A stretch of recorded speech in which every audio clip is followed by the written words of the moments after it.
I've just been asked to share a couple of thoughts on anxiety, what it is, and what you can do about it. So it's not always easy to spot when we feel anxious, and sometimes it's even harder to explain what we're going through. Being at secondary school can be an anxious time for many, at the best of times, both staff and students, to be fair. There's a lot to think about. We're trying to learn more about ourselves and the world we live in. And even as our bodies are changing and we're becoming increasingly aware of the possibilities and the challenges that the future may hold. During a global pandemic, when we see our friends less often and the rules about what we can and can't do seem to change all the time, it's particularly understandable that our base level of anxiety might increase. I also want to let you know that anxiety isn't wholly bad. When we are anxious, our body often kickstarts a process called fight or flight, sometimes also freeze, which is a way of getting ready to deal with things that might threaten us. It changes how we notice and react to things around us and releases chemicals in our body that means we're ready to respond by battling that threat or by running away from it.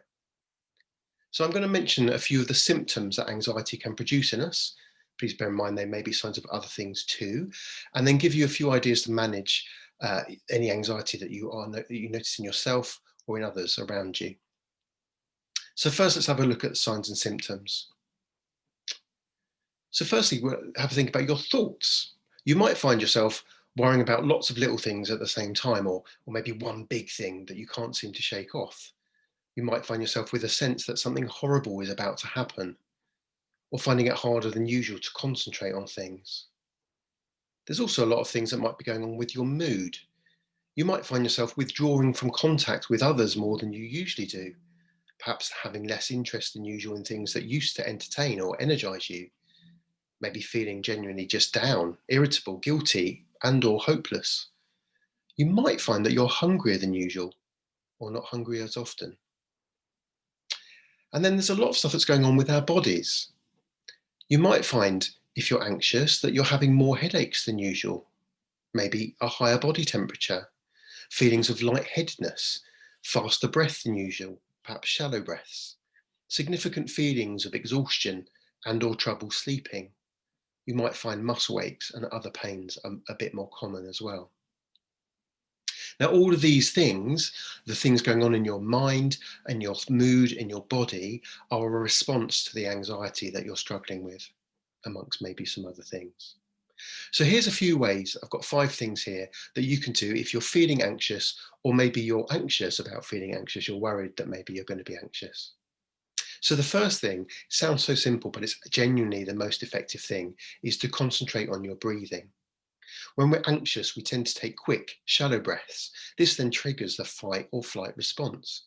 Taking long, deep breaths tells our body that there's nothing to worry about, nothing to run away from or fight.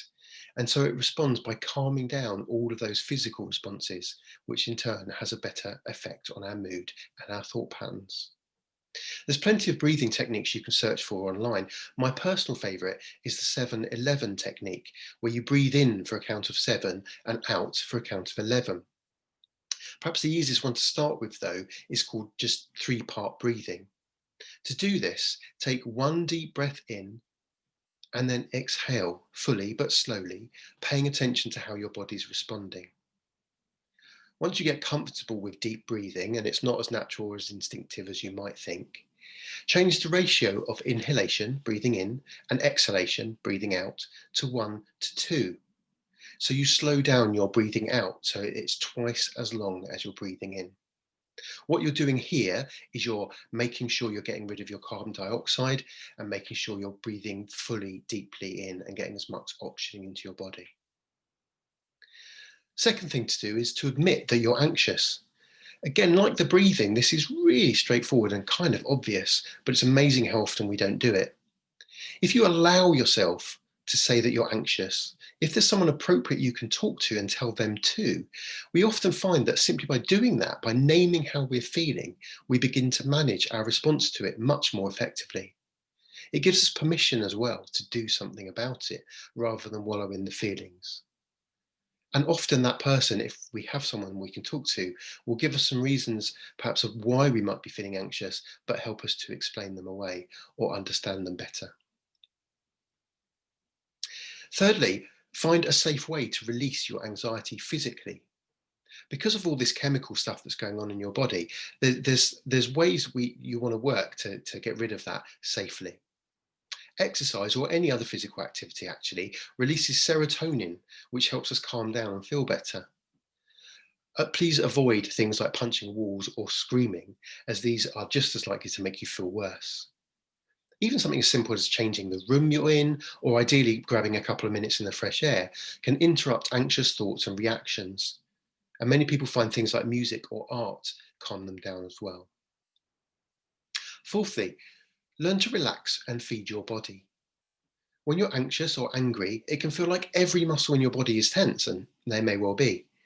Progressive muscle relaxation, which is an exercise where you take time to relax areas of your body that are tense one at a time, can really, really help. Another technique is to simply drop your shoulders as they're probably clenched.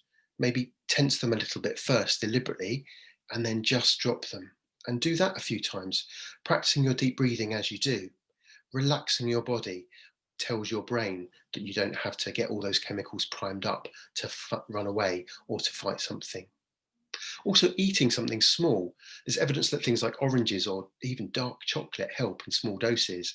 And definitely drink some water, but avoid things like caffeine or fizzy drinks. All these, again, fuel your body and help it to remember that it doesn't have to worry. And lastly, challenge your thoughts. This isn't always easy to do in the moment, but certainly if you've experienced anxiety, it's really useful to do it afterwards. Part of being anxious is having irrational thoughts, often about the worst case scenario. This is often the freeze part of that fight, flight, or freeze that I talked about earlier.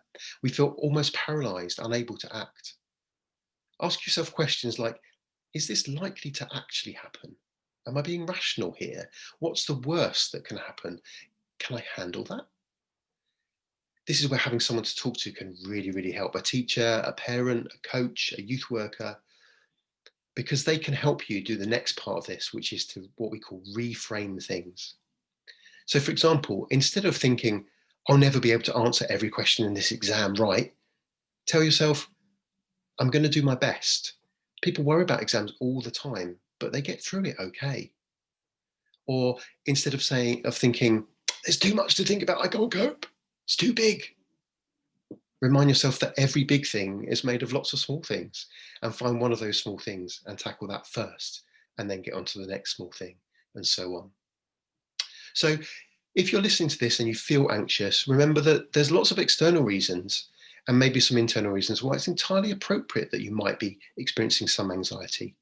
Talk about it, work out on what you can do, try and put down things that you can't do and deal with them, and practice your breathing. That's always going to be the most effective thing.